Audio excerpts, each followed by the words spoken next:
missing comma in state law is threatening firefighters' workers' comp.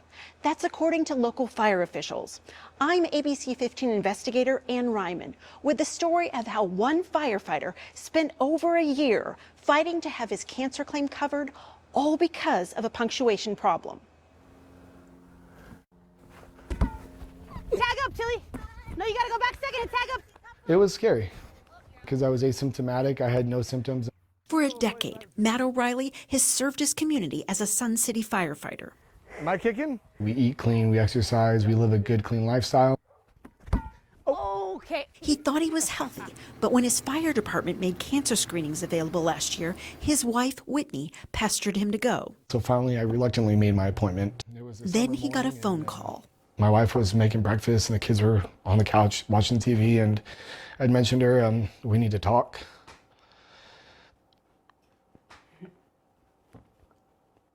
And that's when I shared the news with my wife that I was diagnosed with cancer. His entire thyroid had to be removed. They removed about 40 lymph nodes throughout my right neck. About 20 of those had cancer. The surgery took about 9 hours. It's been a lot. It's been the hardest thing we've ever dealt with. Knowing his risks for his line of work, Matt applied for workers' compensation.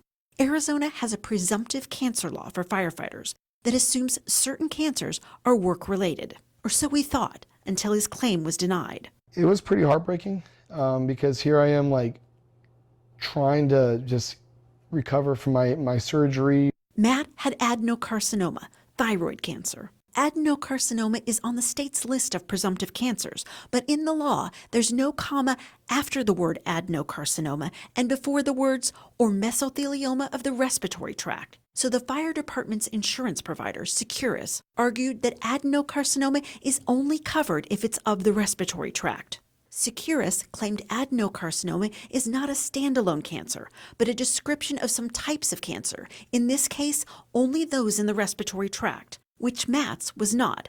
At issue here, the structure of a sentence. Dan Freiberg of the Professional Firefighters of Arizona says Matt isn't alone. One of our most commonly denied cancers is adenocarcinoma, papillary thyroid cancer. He says the denials are because of this punctuation problem. We don't want our firefighters fighting for their rights. Their rights are identified in legislation. They're already written. We want them fighting for their health. Paul Boyer served in the Arizona legislature. He pushed through several bills a few years ago that gave firefighters better cancer coverage. Now with the new law, it's a lot harder to deny claims. But it sounds like it's still happening. It's still happening because of, again, you've got splitting hairs and, parsing infinitives just to get to where they've gotten. We asked Boyer about Matt's case. He said the intent of the legislation was to include adenocarcinoma as a standalone cancer, not just when related to the respiratory tract. This gentleman should be covered. Cancer is a leading cause of death among firefighters, according to the CDC. We're not talking about old men. We're talking about people in their 30s that are dying. In Arizona, 166 firefighter cancer claims were covered under workers' comp in fiscal 2025 for a total of $5.6 million. That's according to the Industrial Commission of Arizona, the state agency overseeing those types of claims. The state does not track the number of denials, but the firefighters union keeps close tabs when their members are denied. There's probably 7 to 10 that we're working on, but that number fluctuates. While Matt fought cancer, he also had to fight for more than a year to get workers' comp. You don't want to think about money when you're thinking about your life. His fire chief, Rob Schmitz, remembers that conversation. Matt came into my office and said, hey, I'm going to appeal this, which maybe mean kind of suing the organization. I said, you need to do what's right for you and your family, and I'll support you all along the way. Matt appealed his denial to the Industrial Commission, and the commission first sided with Securus, but then ultimately sided with Matt. Then Securus Insurance appealed earlier this year to the Arizona Court of Appeals. That's when my frustration kind of kicked in. As ABC15 was researching this story, Securus reversed course, telling ABC15 it will now cover Matt's claim. Court records show the appeal was withdrawn and dismissed in late November. Securus declined an on-camera interview request and also declined to discuss details of Matt's case, citing privacy. In a statement, they said Securus is hopeful that the legislature will clarify the presumptive cancer statute.